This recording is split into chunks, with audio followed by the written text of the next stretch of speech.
સુગમ ડિજિટલ ગુજરાત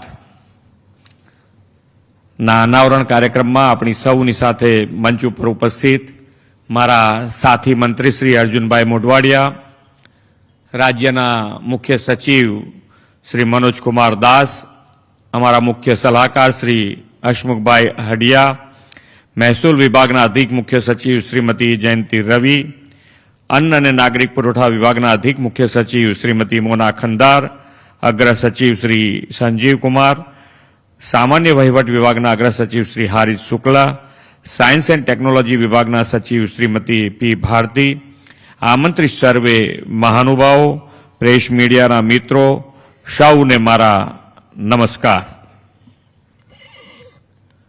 ખૂબ ઘણા બધા આપણે કાર્યક્રમો કરતા હોઈએ અને કાર્યક્રમ એક એવું માધ્યમ છે કે જે કાર્યક્રમ દ્વારા સરકાર જે કાર્ય કરે એ લોકો સુધી પહોંચે એટલી વાત નથી, પણ જે કાર્ય કર્યું છે એમાં કોઈ રહી ના જાય એ તમારા બધાના માધ્યમથી અથવા તો પ્રેસના માધ્યમથી ઘરે ઘરે સુધી પહોંચે અને સરકારી યોજના એમને મળવાપાત્ર હોય તો એ લોકો લઈ શકે એના માટેનો પ્રયત્ન હોય છે. માન્ય વડાપ્રધાનશ્રીએ 2002માં સ્વાગત ઓનલાઈન ચાલુ કર્યું. 2002માં, આજે 2026. એટલે ટેકનોલોજી અને ટેકનોલોજીનો ઉપયોગ જે છે એ હંમેશા એમણે પ્રાથમિકતા આપી છે અને એ પ્રાથમિકતાના આધારે આજે આપણે ખૂબ સારું એટલે 20 જેવી સેવાઓ લાઇનમાંથી ઓનલાઈન ઉપર જઈ રહ્યા છે. ટેગલાઇન પણ સારી બનાવી છે, લોકોને યાદ રહે એવી કે લાઇનમાંથી ઓનલાઈન, એટલે બધા જ લોકોને ઘેર બેઠા સેવા મળે. ફેસલેસ, કેશલેસ અને પેપરલેસ સેવા એ ગુજરાત સરકાર જેટલી બને એટલી સેવા એ ડિજિટલાઇઝ કરવા માટેનો પ્રયત્ન કરી રહી છે. અને નાગરિકોને પણ ક્યાંક ને ક્યાંક મુશ્કેલી આવે તો એને પ્રાથમિકતા મળવી જોઈએ એવું દરેકે દરેક જણે. અહીંયા વીસી બધા બેઠા છે. કેટલા બેઠા છે વીસી?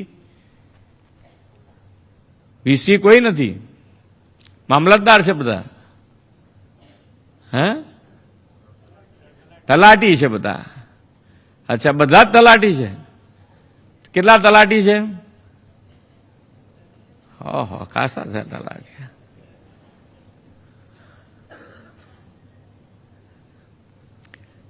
કારણ કે ગ્રામજનો એ સૌથી પહેલા કોઈના કોન્ટેક્ટમાં આવતા હોય તો એ ક્યાં તલાટી હોય ક્યાં વીસી, બે જણ છે ને, બે જણના સંપર્કમાં પહેલા આવી જાય. એમના જવાબ ઉપર એને આગળ વધવાનું થાય. એટલે હવે તમારે અહીંયા જે બેઠા છે બધા જ કે આ 20 સેવાઓ કેવી રીતે ઓનલાઈન એ લોકોને મળે છે એનો જેટલો પ્રચાર અને પ્રસાર કરીશું એટલો આપણને ફાયદો છે. એટલે આપણને ફાયદો એટલે પ્રજાજનોનું કામ કર્યાનો આત્મસંતોષ જે થાય એ આપણો ફાયદો છે. કે ભાઈ આજે આપણે જે કાર્ય માટે નીકળ્યા છીએ, કે ભાઈ આપણે જે નોકરી કરીએ છીએ, અમે બધા અહીંયા આગળ ચૂંટાઈને આવીએ છીએ, તો એ બધાનું કાર્ય તો એક જ છે.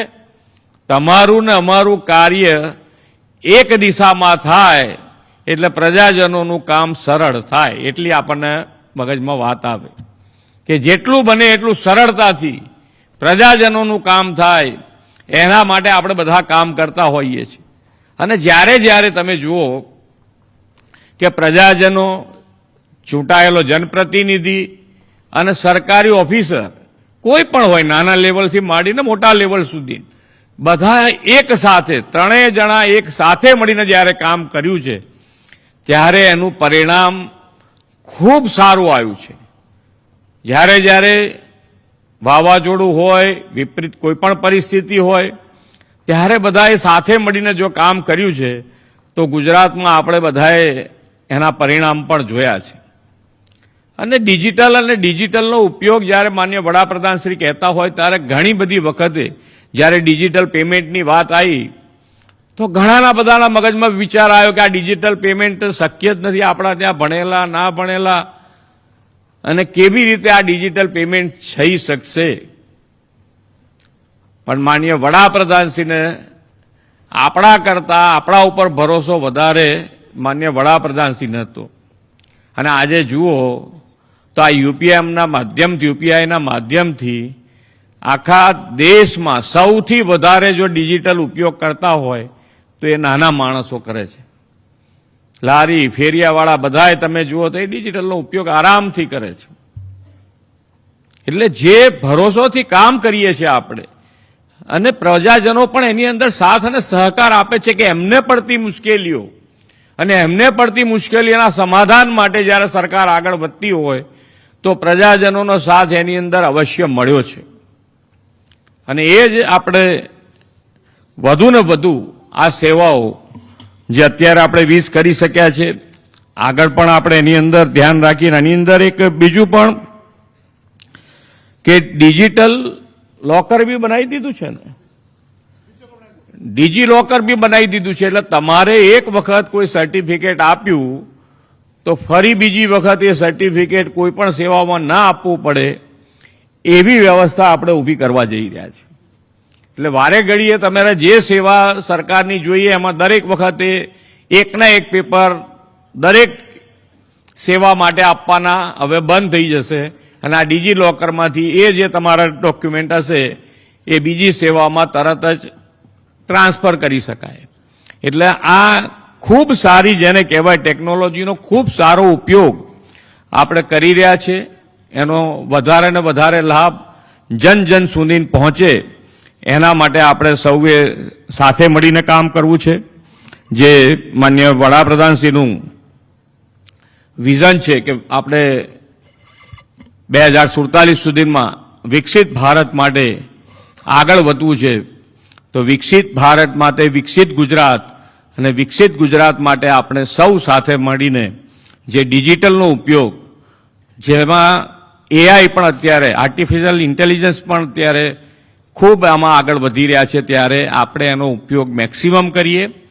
અને અત્યારે હું હમણાં પૂછતો હતો કે ભાઈ જે વૈશ્વિક પરિસ્થિતિ અને વૈશ્વિક પરિસ્થિતિના આધારે અત્યારે જે સર્કમસ્ટન્સીસ ઊભા થયા છે એમાં આપણે સૌએ, આપણો તો કાર્ય મંત્ર છે સૌનો સાથ, સૌનો વિકાસ, સૌનો વિશ્વાસ અને સૌનો પ્રયાસ. એટલે આ વૈશ્વિક પરિસ્થિતિમાં આપણે બધા સાથે રહેવું છે. કોઈ પણ જાતની અફવામાં દોરાઈ અને ગેસ, પેટ્રોલ કોઈની પણ ક્યાંય લાઈનમાં રહેવાની જરૂર નથી. તમારે બધાએ એક જ વસ્તુ છે કે જ્યારે બધા સાથે છીએ તો કોઈને તકલીફ પડે નહીં એવું માન્ય વડાપ્રધાનશ્રી પણ કેન્દ્રમાંથી પૂરતું ધ્યાન આપી રહ્યા છે. અહીંયાથી રાજ્ય સરકાર પણ એની પર પૂરતું ધ્યાન આપી રહ્યા છે. એટલે કોઈ અત્યારે કોઈ ડીઝલ, પેટ્રોલ કે ગેસની કોઈની શોર્ટેજ નથી. બધાને પૂરતું મળી રહ્યું છે, મળી રહ્યું પણ છે અને મળી રહેવાનું પણ છે. તો આ બધા જ આપણે સૌ સાથે મળી અને આગળ વધીએ અને વિકસિત ગુજરાત માટે આપણે સૌ સાથે મળીને આગળ વધીએ એ જ અભ્યર્થના. ભારત માતા કી જય, વંદે માતરમ, જય જય ગરવી ગુજરાત.